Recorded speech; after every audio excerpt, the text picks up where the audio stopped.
Thank you for joining us on our journey here to preserve the history of mixed martial arts. When I wanted to take on this project, I needed help. I brought in one of my favorite matchmakers, Miguel Iturrate, and the MMA detective, Mike Davis. So to do this, we've been able to preserve history. Welcome and enjoy. Ladies and gentlemen, another episode of the Lights Out podcast. My name is Mike Davis, along with me, Miguel Iturrate. Miguel, we've got two very special guests, Carlos Diaz, Mario Domasat. We are discussing historic ADCC runs, and the top two that kind of rise to the top for that of myself is 2005 Roger Gracie, and obviously the most recent 2022 Gordon Ryan run. Miguel, I think you were one of the people in charge, like your coordinator, maybe the site coordinator for 2005. It was at Long Beach Poly. Am I correct? Yeah, I was a promoter of record. Carlos, what was your duties there? I was referee and judge during the 2005 championships. Okay, so Mario, you obviously weren't there at that time, but why don't you explain to people what you were doing in 2022? Yeah, hello guys. My name is Mario Domasat. I was I'm an A-class referee and judge, and I was one of the refs and judges who was running fights at the Las Vegas 2022 Worlds. And all of Gordon's matches took place on your mat with the exception of one, the Nicky Ryan. Yes. I did four out of his 5 matches.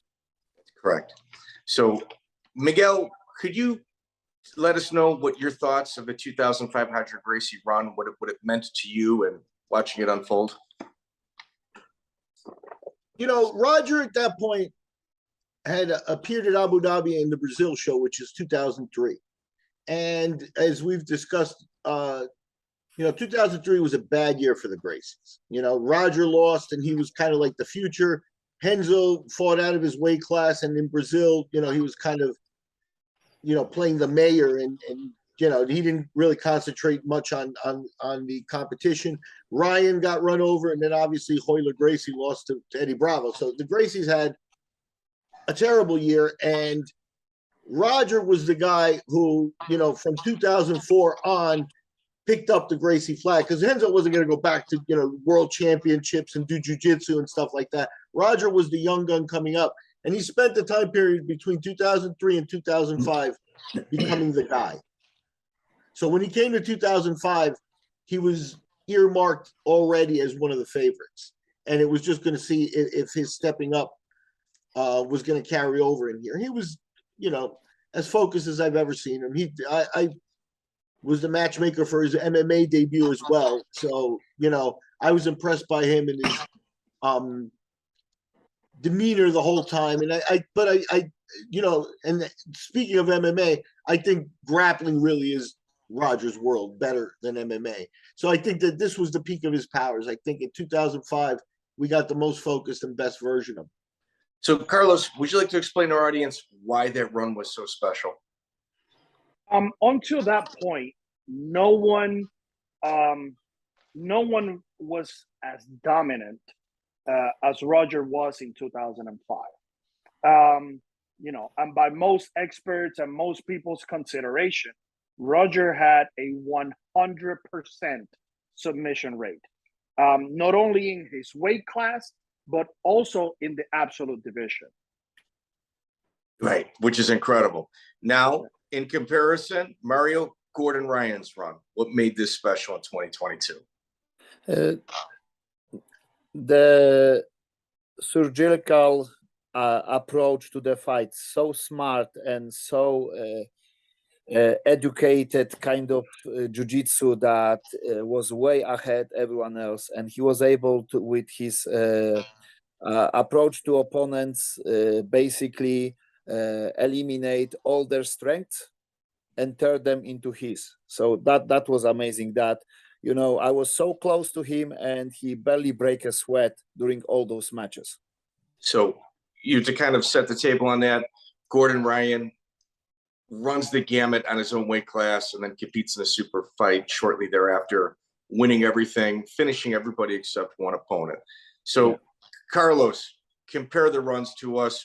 What do you believe is more historically important out of two all-star performances? I couldn't say that one is more important than the other, because Roger getting 100% submission rate, and then Gordon doing something that has never even been thought of before, which what Gordon did, he was selected for the super fight. Most people, most normal people, would try to save their energy and their body just to do the super fight. Is the main event, right? Not Gordon. Gordon actually requested to do his weight class, the absolute, and the super fight. He was obviously denied to do the absolute for sure, because the absolute winner is going to be the next World Championships super fight opponent. So if he were to win the absolute, and if he were to win the super fight, it's impossible to have Gordon versus Gordon. I mean, what are you going to do? Have him on the mat drilling positions on himself? No. It's like the old Japanese pro wrestling where they wrestle a doll, essentially. Right. or the Invisible Man, you know. But, Miguel, you have had ideas that you put forward. You know, Carlos just talked about it being turned down for the absolute as well. Have you had any experience with people trying to step outside of their, out of their comfort zone and upping the ante? You know, first I want to take my hat off to Mario Sperry, Ricardo Arona, and some of the other guys that have done the sweep of beating, their weight class and the absolute in the past. Those are the forefathers. The guy who did it, who I would think could challenge Gordon, Roger and him is an interesting match, but I think the guy I would put ahead of Gordon is Mark Kerr. And Kerr was actually the first person that, in 1999, he won only his weight class. In 2000, refused the absolute that year, right? And didn't do the absolute because he wasn't feeling well. And the next year he did the absolute and his weight class and won. That's notable because Gordon, his first year, actually took a loss in Abu Dhabi. And the point is Kerr was undefeated when he did that. And Kerr is not a submission guy, so that's why he gets maybe forgotten in this conversation, in that he wasn't going to go for submissions. But it would be interesting to see Gordon against a guy like Kerr, because Kerr is a top flight athlete. And, if you want to talk about steroids, either way, yes, Kerr was on steroids. Gordon may be on steroids. Throw all that out. Let them come in at their top position, at the top of their game, and let's see what happens. I would take Kerr in that match because Kerr was the first after 2000 when he swept and came in to fight Sperry in his super fight. He asked to do his tournament in the absolute. He wanted to do exactly what Gordon did. He said he was ready. He already knew the format, and he was undefeated. And I'd have to check to see who scored a point on Kerr. So I don't know anyone scored on him. Anyone did anything with that guy. He just didn't submit people. So that's what makes it interesting to me. He was turned down to do even his weight class. So he wasn't allowed to do by the Abu Dhabi Commission or committee by what Gordon was allowed to do, or else it would have been done before, because Kerr, there was nothing that was going to stop Kerr. So let me ask this, because Gordon, 2019, he won his weight class and he won the absolute. In right, 2017, yeah, he came in second. 17, he lost the absolute to Felipe Pena. Yeah. Okay. But technically, Owen, he had taken a loss in Abu Dhabi, and Roger did too. Roger had lost in 2003, I believe, to John Lavinmo. So neither of them came in with a perfect record into their sweep. What I'm pointing out is that Kerr was, a level above undefeated. That dominance, undefeated, nobody had unscored upon. And Kerr's different than Gordon in that he wasn't practicing just jiu-jitsu for all his life just for this moment. Kerr did it on the side, and nobody scored on him, and he swept the absolute. Did what he wanted when he was at the peak of his powers there. So it would be an interesting match. And you're talking about an elite, world-class athlete. Not something just out of a bottle. He had athleticism to start with, and enhanced it. So Mario, you've obviously watched tape on Roger Gracie. You've witnessed firsthand Gordon Ryan's run. What could you take in regards to the comparison of both performances? I just want to say something that we also need to understand that 2005 and 2022, it's a light years of difference if we're talking about social media, marketing, adoption of the sport, like in global understanding of it.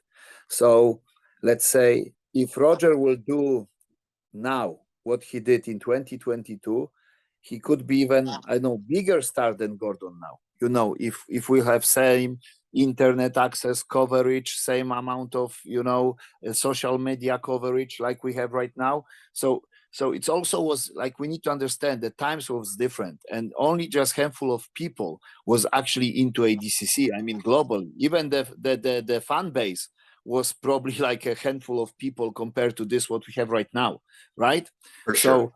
So I'm just saying that, you know, if we have same event like which was phenomenal, which happened 2005, and we have exactly same event in 2022, the impact on the world could be also different than it was in 2005. Sorry, yeah.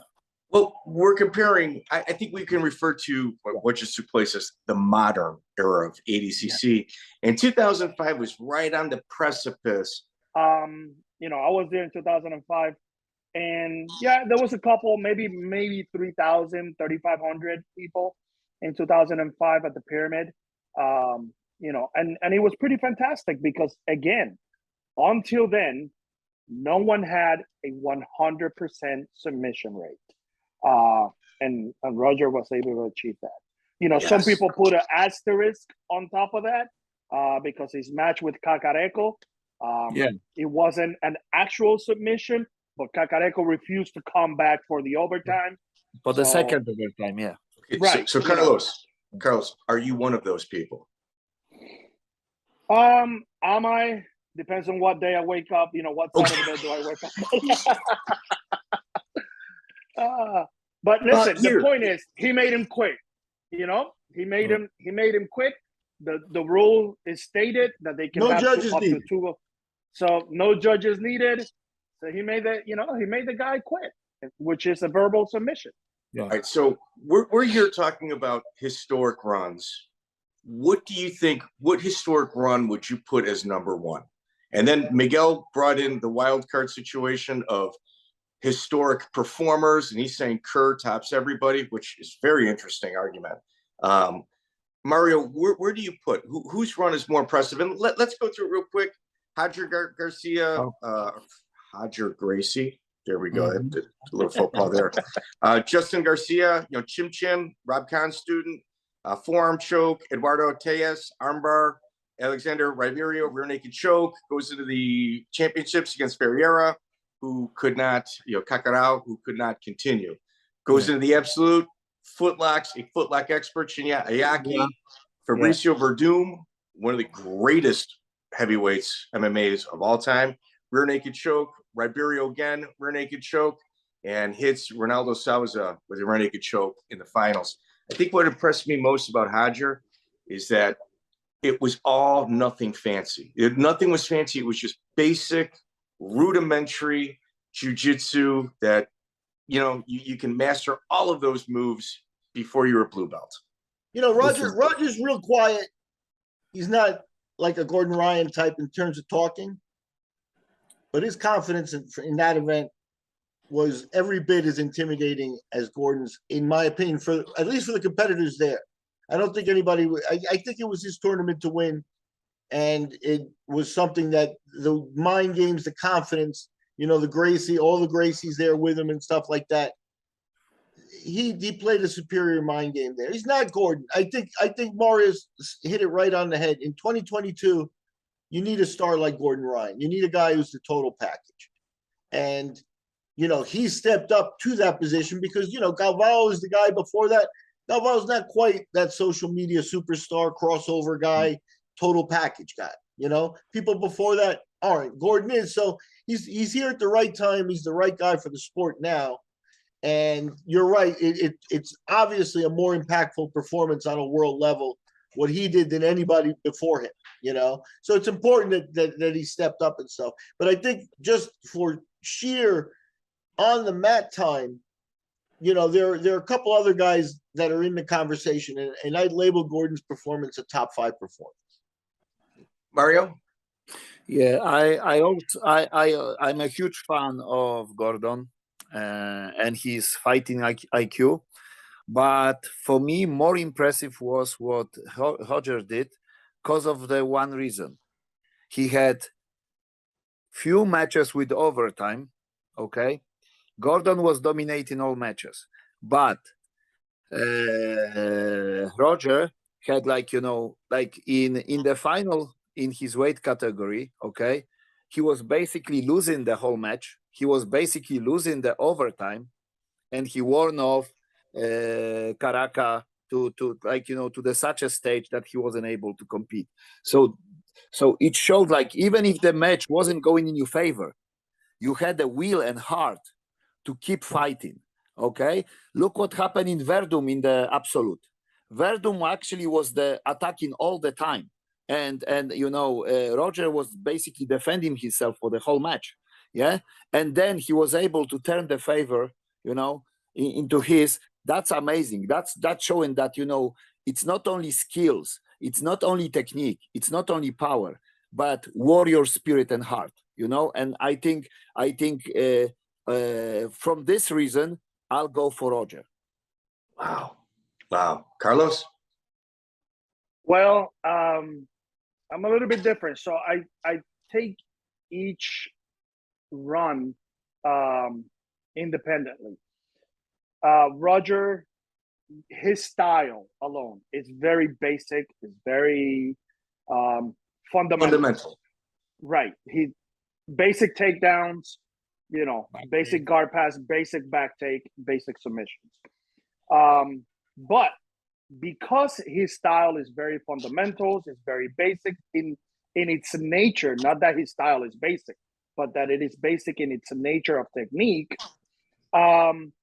Roger is a late competitor. What that means is, as the match gets longer, he gets better. So if you see all of his matches in 2005, all the submissions came either at overtime or later in the match. None of them were very. I don't think Roger has a 10-second submission. I think under 1 minute. Yeah. So, yeah, you know, but he also outweighted Eduardo, you know, Tellez of course, by a lot. Wait. So think about that. The two athletes, one slow starter in for the long haul. Gordon is pure explosive power. Hold on, because the one thing Gordon does not have is explosiveness. Wow, he finished what's his name in 11 seconds? He finished but he's not, but he wasn't because of explosiveness, it's because the finesse of his technique. When he holds on you, fighting IQ. And that's a great perspective to put it. Like Mario says, it's fighting IQ. He knew, you know, like I said, I overheard him. I'm going to make this quick. So he knew what he had to do before he even got on the mat. How can I get rid of this guy quickly so I can preserve my energy and body for probably the toughest guy that knows me, which was Nicky Ryan after that. I'm sorry, not Nicky Ryan, Nick Rodriguez. Rodriguez, yeah. So, you know, and that's why I will probably put Gordon higher. Why? The year before, double gold at 2019. And then in 2022, because we had to skip a year due to COVID, you know, he comes in, not only he requested to do his weight class and the super fight, where most people, once again, most people will try to preserve themselves for the main event, but he also requested to do the absolute. And, you know, the powers that be told him no, because if you win, you know, on all cases, who are we going to put against you? You know, the joke is now that let Gordon do his weight class, do the absolute, do the super fight, and he can pick and choose whoever out of the absolute division who he wants to face on the next year above that. So, you know, achieving those goals with a 75 or 80% submission rate. It's pretty impressive to me. Everybody, like Miguel said, also in 2005, Roger Gracie, he's a very calm, collected type of guy. He's not boastful. But again, like Mario said, we didn't have the access to social media and that type of presentation. But everybody knew it was Roger's tournament to win. Just like, again, most people knew this was Gordon's tournament to win.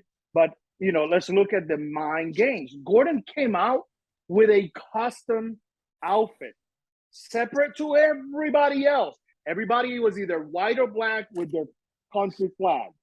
What does Gordon wear? He wears a Goku Dragon Ball Z prisoner looking style orange jumpsuit. And he's chiseled like an anime character. He dyed his hair white like he's going Super Saiyan. The joke is that they also call him Jacked Up Santa.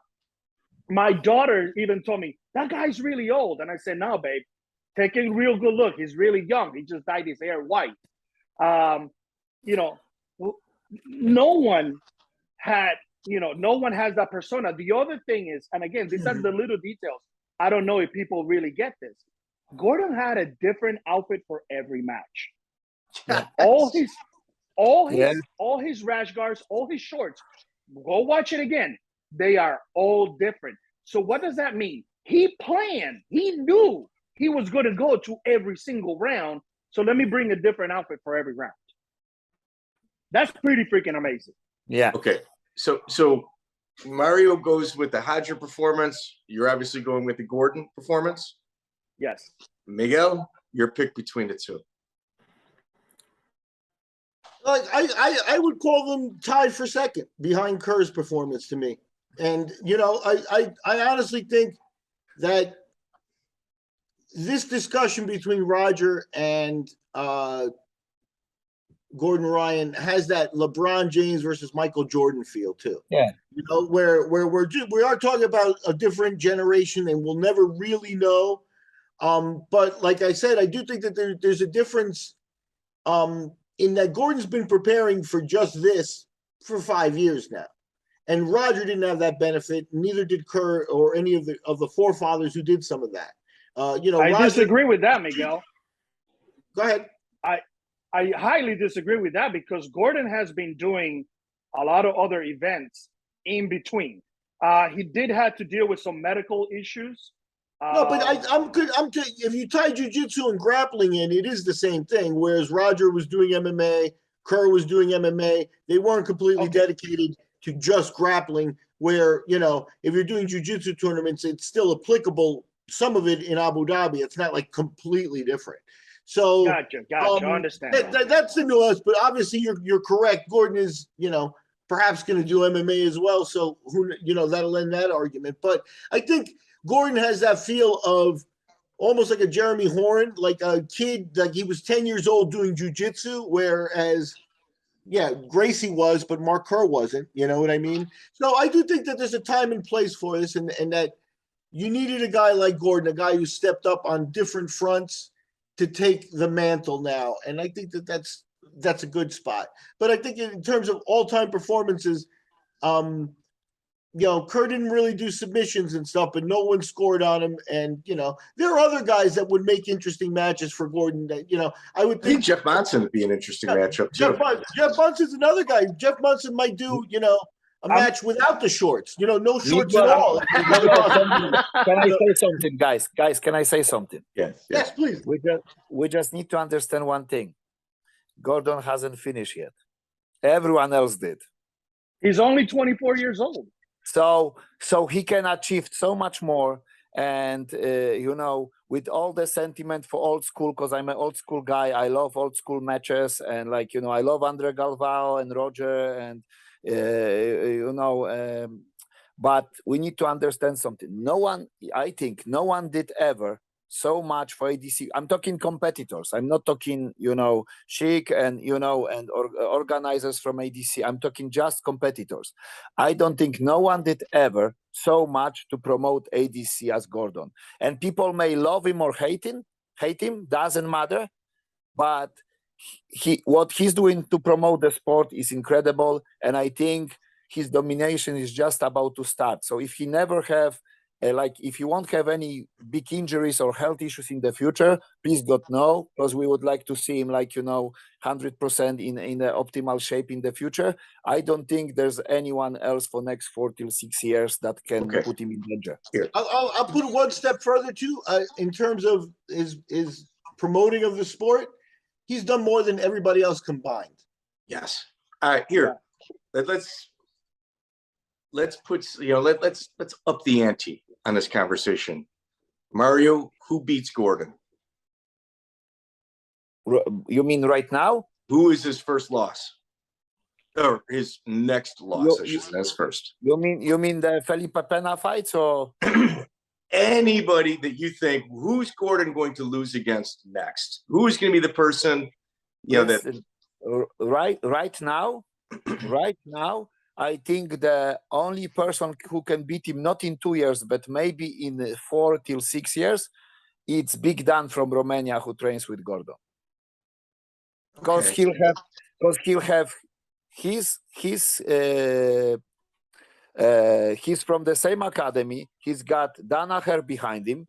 Okay, he's around 5-6 years younger. Okay, from Gordon, but he's got huge advantage, which is around 30 kilograms of weight, with probably in 4 or 5 years similar technique. Close. Man, there's one guy that we haven't talked about that we can throw in the mix, and that is going to be Ricardo Arona. Ricardo Arona never got scored on. Lost point. Yeah, never lost a single point. And he won weight and absolute as well in order to go to superfight.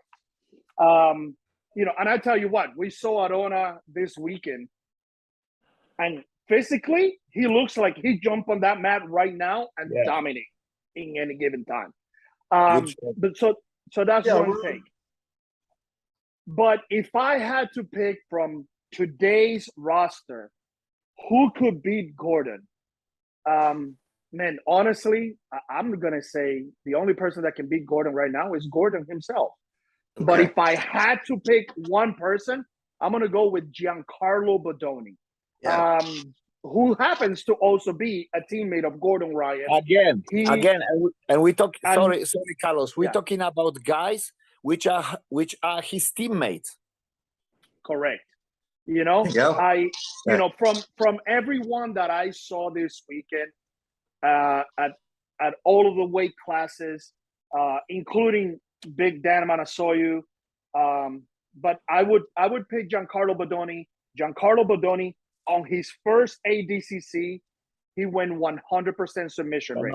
Phenomenal. All his matches, phenomenal performance. All his matches he finished, including returning former champion Luke Hall Barbosa. I don't know if Barbosa ever won first place. I apologize if I'm misquoting there. But, Barbosa is a phenomenal guy. He's never been submitted in ADCC before. I know that for a fact, and he submitted him. But Bodoni submitted everybody in his roster. Miguel, do you have thoughts on who might beat Gordon? I think I put together a little bit of a style that would do it. And I think the way to go at it in Abu Dhabi rules, the way to go at it would be outpoint them. I wouldn't mess around with trying to submit this guy unless that was your game. But I think that you can make some historic arguments.